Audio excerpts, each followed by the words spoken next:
नमस्कार दोस्तों, स्वागत है आप सभी का एक बार फिर से हमारे चैनल आध्यात्मिक ज्ञान पर। दोस्तों, उठनी एकादशी के दिन पल भर में चमकेगी किस्मत तुलसी में बांध देना, या एक चीज रोड़पति भी होंगे करोड़पति। और ये उपाय आपको कब करना है? ये उपाय आपको देवउठनी एकादशी के दिन करना है। तो आइए वीडियो को ध्यान से सुनते हैं।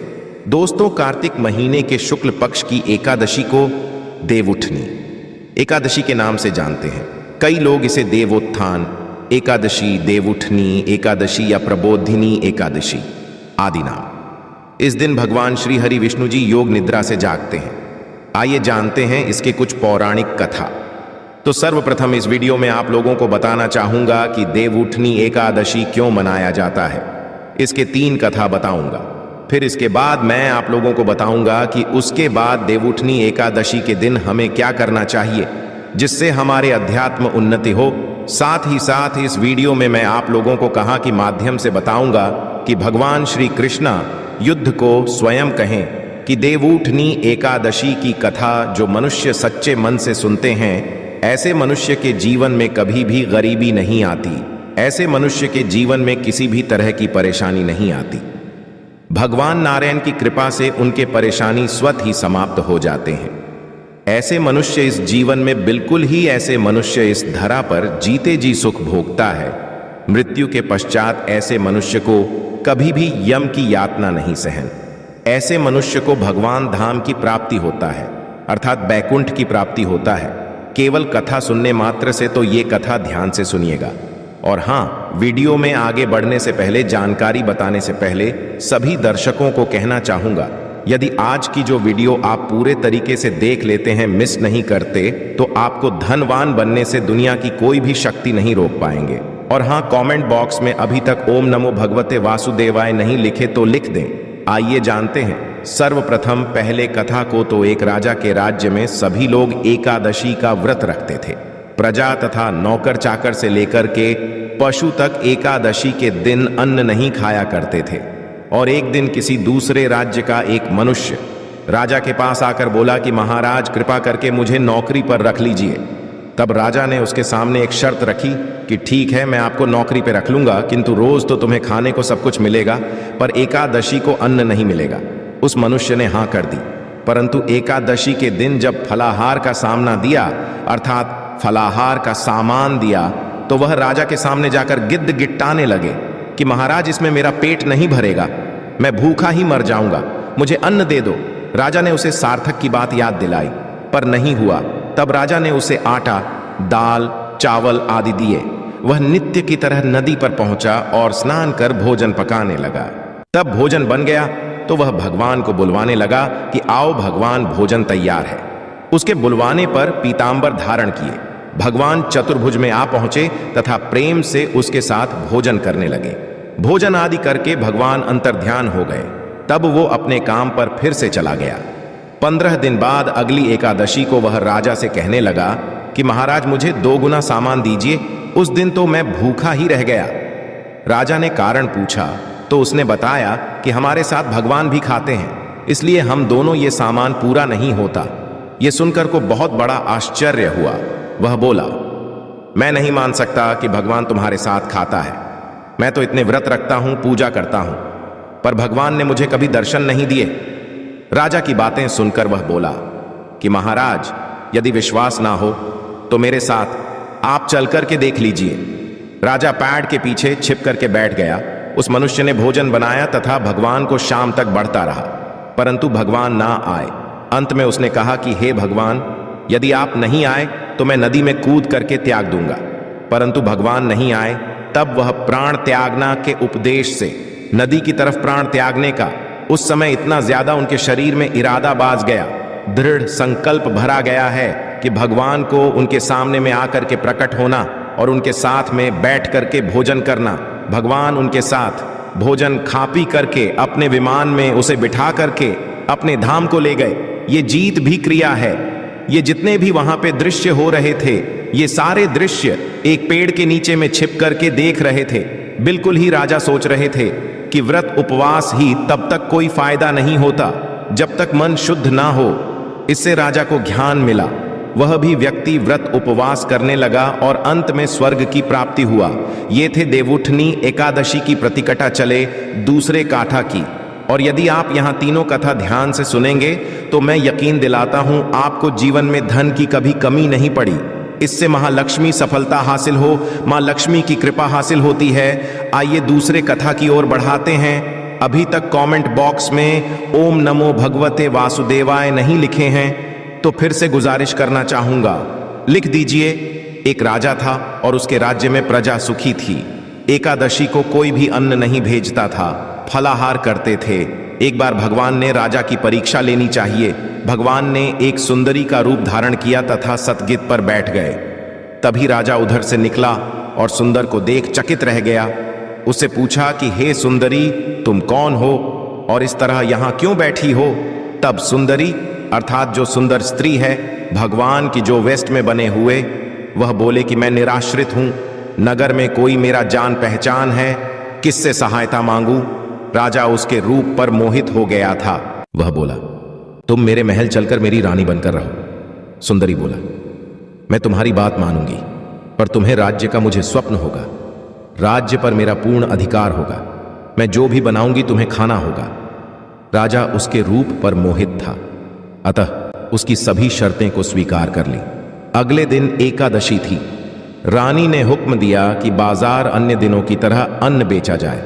जी हां, बाजारों में अन्य दिनों की तरह अन्न बेचा जाए। उसके घर में मांस मछली आदि पकवाए तथा परोसा।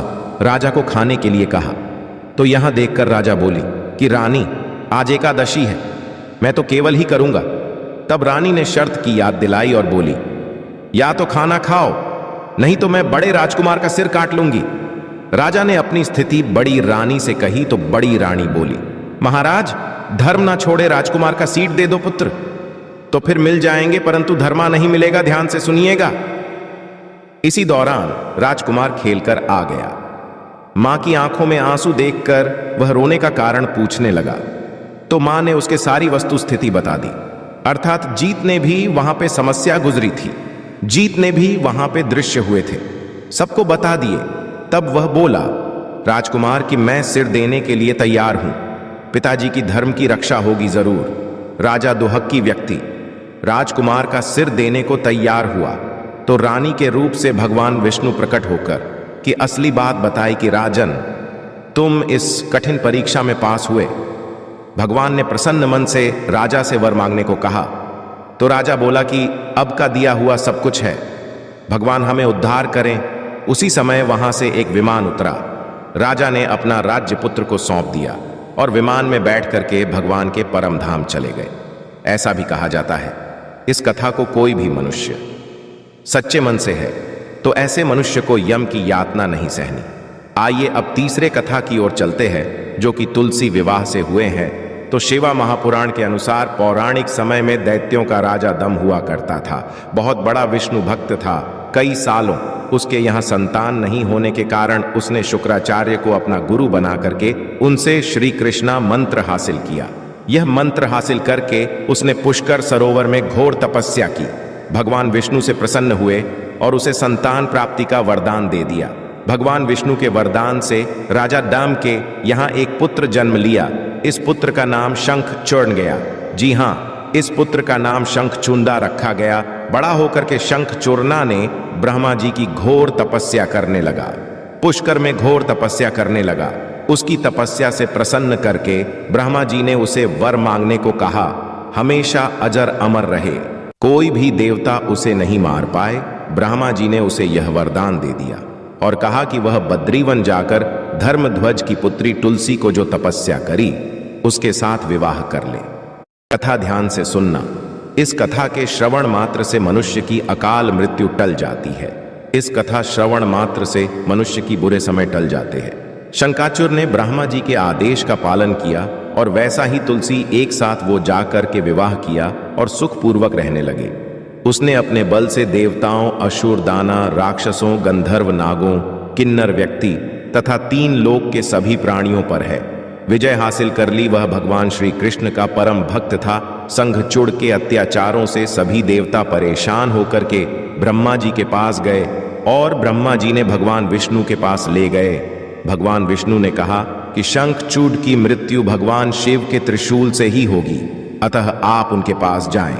भगवान शिव ने चित्रात नाम के गण को अपना दूत बनाकर के शंखचूड के पास भेजा। चित्राराथ ने शंख को समझाया कि वह देवताओं को उनका राज्य लौटा दे, परंतु शंखचूड ने मना कर दिया और कहा कि वह महेश्वर से युद्ध करना चाहते हैं, भगवान शंकर से युद्ध करना चाहते हैं। भगवान शिव को जब ये तब पता चली तो वे युद्ध के लिए अपनी सेना लेकर के निकल पड़े। दीदे इस तरह देवताओं और दानवों में घमासान युद्ध हुआ, परंतु ब्रह्मा जी के वरदान के कारण शंखचूड को नहीं हरा। भगवान शिव ने शंखचूड का वादा करने के लिए जैसे अपना त्रिशूल उठाया, तभी आकाशवाणी हुई कि जब तक शंखचूड के हाथ में श्रीहरि का कवच है और इसकी पत्नी का सतीत्व अखंडित है, तब तक इसका वध असंभव है। आकाशवाणी सुनकर भगवान विष्णु वृद्ध ब्राह्मण का रूप के पास गए और उससे श्रीहरि कवच दान में मांग लिया। शंखचूड हुआ, कवच बिना किसी संकोच के दान कर दिया। इसके बाद भगवान विष्णु शंखचूड का रूप बना तुलसी के पास गए। रूपी भगवान विष्णु ने तुलसी के महल के द्वार पर जाकर अपनी विजय होने की सूचना दी। ये सूचना तुलसी को बहुत प्रसन्न हुई। सूचना पा करके और पति रूप में आए भगवान विष्णु जी की पूजन किया और उनके साथ रमण भी किया। ऐसा करते उसी का अस्तित्व अखंडित हो गया, क्योंकि रमण करना एक तरह के परम पुरुष के साथ अपराध होता है, तो उनके सतीत्व खंडित हो गया और युद्ध में अपने त्रिशूल से शंखचूड का वध किया। तब तुलसी को पता चला कि वे उनके पति नहीं हैं, बल्कि वे तो भगवान विष्णु हैं। क्रोध में आकर के तुलसी ने कहा कि आपने छलपूर्वक मेरा धर्म भ्रष्ट किया है और मेरे पति को मार डाला है, अतः मैं आपको श्राप देती हूं कि आप पाषाण होकर के धरती पर रहे, अर्थात पत्थर करके धरती पर रहे। तब भगवान विष्णु ने कहा कि देवी, तुम मेरे लिए भारतवर्ष में रहकर बहुत दिनों तक तपस्या कर चुकी हो। तुम्हारा यह नदी रूप में बदल करके खंड की नदी के रूप में प्रसिद्ध होगा। तुम पुष्पों में श्रेष्ठ तुलसी का वृक्ष बन जाओगी और सदा मेरे साथ रहोगी। तुम्हारे शराब को सत्य करने के लिए मैं पाषाण अर्थात शालिग्राम बन करके रहूंगा और खंड की नदी के तट पर मेरा वास होगा। एकादशी के दिन भगवान शालिग्राम तुलसी का विवाह संपन्न कर मंगल कार्य प्रारंभ किया जाता है। हिंदू धर्म मान्यता के अनुसार इस दिन तथा भगवान शालिग्राम का विवाह करने से अपार पुण्य की प्राप्ति होता है। ये भी कहा जाता है, ध्यान से सुनना, ये भी कहा जाता है, यदि देवउठनी एकादशी के दिन भगवान विष्णु को एक तुलसी के पत्ते चलाया जाए तो 1000 गोदान के बराबर पुण्य का फल होता है। इसलिए इस दिन भगवान विष्णु को जितना ज्यादा हो सके तुलसी का पत्ता अवश्य अर्पित करना चाहिए, दल अवश्य अर्पित करना चाहिए। आइए जानते हैं कि देवउठनी की व्रत कैसे रखना चाहिए और किस तरह इसे पूर्ण होने में हमें कौन कौन सी सावधानी रखना चाहिए और देवउठनी एकादशी दिन ऐसे कौन से उपाय करना चाहिए जिससे मनुष्य की आध्यात्मिक उन्नति हो। इधर की जानकारी बहुत ही सुंदर है, वीडियो को मिस मत करना, क्योंकि अधूरे हमेशा खतरनाक साबित होते हैं। आपने 13 मिनट का बहुमूल्य समय दिए हैं, कम से कम 5 मिनट का अपना बहुमूल्य समय और दीजिए तो देवउठनी एकादशी के दिन व्रत करने वाली को प्रातः काल में स्नान आदि से निवृत्त होकर के आंगन में चौक बनाना चाहिए। भगवान विष्णु के चरण को कलात्मक रूप से अंकित करना चाहिए, अर्थात आपसे जैसे बन पड़ी भगवान विष्णु जी की चरण कमल बनाना चाहिए। इस दिन की तेज धूप में विष्णु के को ढक देना चाहिए। देवउठनी एकादशी को रात्रि के समय सुभाषित इस स्तोत्र का पाठ करना चाहिए। भागवत कथा है, पुराण आदि का श्रवण करना चाहिए, भजन चाहिए, गायन करना चाहिए। शंख वृद्ध इस दिन बजाने से यदि मनुष्य के घर में किसी भी तरह का नकारात्मक ऊर्जा हुआ समाप्त होता है, ऐसा धर्म शास्त्रों में लिखे हैं। तो इस दिन शंख मृतक नंगा और अवश्य बजाना चाहिए। विविध तरह के खेल कूद, लीला और आदि के साथ इस मंत्र का उच्चारण अवश्य करना चाहिए। AUM नमो भगवते वासुदेव मंत्र का जितना ज्यादा आप जाप करते हैं, भगवान विष्णु उतना ही ज्यादा प्रसन्न होते। पूजन के लिए भगवान का मंदिर अथवा सिंहासन को विभिन्न तरह के लता पत्रा, फल, पुष्प और बंधनवार आदि से आप सजा सकते हैं। आंगन में देवोत्थान का चित्र बनाएं, तत्पश्चात फल, पकवान, सिंघाड़े, गन्ने आदि चढ़ा करके डलिया से ढक दे तथा जलाए। ध्यान से सुनिएगा। विष्णु पूजा या पंचदेव पूजा विधान करने का इस दिन विधान है। विष्णु जी का पूजन कर सकते हैं, पंचदेव पूजन कर सकते हैं और आप जो है दीपक है कपूर आदिशक्ति आरती कर सकते हैं। देखिए, यदि आप इतना करने में सक्षम नहीं हैं तो गन्ने का मंडप बना लीजिए, तुलसी माता की एक गमले में लगा तुलसी रख लीजिए और भगवान शालिग्राम रख लीजिए। शालिग्राम नहीं है तो भगवान कृष्णा जी की मूर्ति लाच सकते हैं। अब ये तुलसी माता श्री कृष्ण, क्योंकि शालिग्राम स्वरूप कहा गया कि उनके विवाह कर सकते हैं। आपसे जैसे बन मैं ये नहीं बोल रहा हूं, मैं जो विधि बता रहा हूं उसी से करें। अब इसे जैसे बंद आपके जैसे समर्थ हैं उनके अनुसार भगवान का विवाह करा दीजिए। इस बारे में कुछ उपायों को बताना चाहूंगा। तो यदि आज के दिन अर्थात देवउठनी एकादशी के दिन, देव प्रबोधिनी एकादशी के दिन तुलसी माता को बहुत पुष्पक हार चढ़ने से आर्थिक कष्ट दूर होती है। जो लोग लंबे समय आर्थिक कष्ट से परेशान हैं, कमेंट करके पूछते नहीं गुरुजी हम काफी आर्थिक कष्ट से परेशान हैं, आर्थिक कष्ट करने वाला कोई उपाय बता दीजिए। तो केवल एक दिन देवउठनी एकादशी के दिन यदि कोई भी मनुष्य सच्चे मन से है, यदि तुलसी माता को मुंगरा का पुष्पा, जी हाँ मुंगरे की पुष्पक आहार बना करके चराते हैं, समर्पित करते हैं तो आर्थिक कष्ट दूर होते हैं, पैसों की कभी भी तंगी नहीं होती। ये भी कहा जाता है इस दिन गुलाब की हार बनाकर के, गुलाब की पुष्पक की हार बनाकर के, गुलाब की पुष्पक की माला की हार बनाकर के यदि माता को चढ़ाया जाए तो सारी और मानसिक ये दोनों तरह के कष्ट हैं वो कष्ट दूर होते हैं। तुलसी की जड़ में कच्चा दूध डालने से सभी तरह की मनोकामना की पूर्ति होता है। किसी भी तरह की आपकी मनोकामना पूर्ण हो जाए तो आज ही के दिन शाम के समय मैं सुबह के समय में अर्थात देवउठनी एकादशी के दिन तुलसी की जड़ में कच्चा दूध अवश्य डालें। सभी तरह की मनोकामना पूर्ण होगा। विष्णु जी को दल से बना एक माला पहनाएं। हर तरह की दुनिया में जो भी संसारी की इच्छा हो, भौतिक सुख चाहते हैं, अलौकिक सुख चाहते हैं, जो भी सुख चाहते हैं उन सभी तरह के अब कुछ सुख की प्राप्ति होगा। पर एकादशी के दिन तुलसी के पत्ते नहीं तोड़े जाते, पहले से हमको तोड़ करके रखना है।